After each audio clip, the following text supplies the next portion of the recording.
Padilla. Aba, nagkaselusan nga ba? Oo, dahil ang balita, may nakakulungan daw itong si Catherine na isang foreigner. Oo, isang afam. Abay, nagselos nga ba si Daniel? Eto po, panoorin natin. Dami kumalat ng pictures, pero hello, international, grabe naman yun. Parang may tinatanong lang siya nun kasi di ko actually matandaan kung ano yung pinag-uusapan namin. Basta nasaktuhan lang nila na picturean lang nila yun, pero wala. Hindi, kailangan pa tanungin eh. Naisip ko patuloy. Oo, nasaktuhan lang Tama nila na, yung hindi. buha. Okay lang. Oo nga, buti na lang umalis na siya.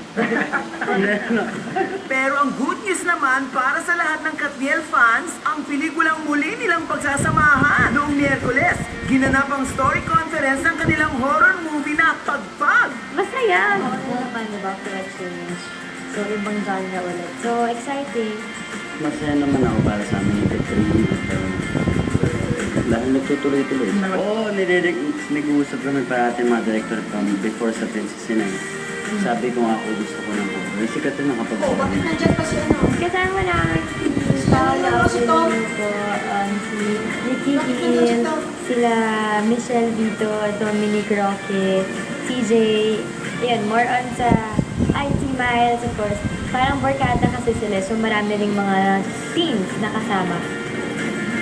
Uy, napansin nyo ba para nagselos nga si Daniel? Okay naman kasi ng kausap niya. Sino ba Tsaka yun? Hollywood pala ito, Hollywood actor pala yung tiga-gay. Eh, bulungan lang naman, hindi naman kinagat ang tenga ni Ay. Catherine. So, Okay lang yan. Hindi nagbulungan na. May tinanong lang Usapan ng naman. kinagat yung tenga. Diba? Pero hindi, at dito mo magpapatunayan kung gaano kamahal ni Daniel si Catherine. Totoo yan. Okay, para magselos. Tama ba yun? May karapat na magselos si Daniel dahil gano'n niya kamahal si Catherine? Siguro, kasi hindi ko alam. Kasi, seryoso ba lalaki talaga? Hindi, ang tanong ito, pag Pag naloka kung seloso yung babae, Mahal ba yun? selosa, Normal lang babae, selosa, di ba? Pero, usually ganun ang yung guys, Ikaw naman na sila, uwi seloso? oh, hindi talaga. Doon mo naman Never. Kasi, So, ganun ka confident. hindi, kasi pag nagselos ka, ibig sabihin ginagawa mo eh. Ganun ang may isip mo natin. Dahil iniisip mo, ginagawa mo yung Oo, yung binibintang mo, Ginagawa mo. pinagbibintang kasi gawain Di ba pwede rin naman nagsiselos for no reason at all? Yung Kasi wala sa sobrang na- mahal mo, nagsiselos Eh, ka. kasi sabi ko, when you love somebody, kailangan full trust ka. Pagka nawala yung trust mo, diyan mo pumunta yung selos. Hindi ba delikado din ang full trust? Hindi naman. Alam mo kung mawawala sa'yo. Hindi naman. Tama. Si Jan, nawala sa'yo. Parang ganun. Dahil sa full trust? Hindi.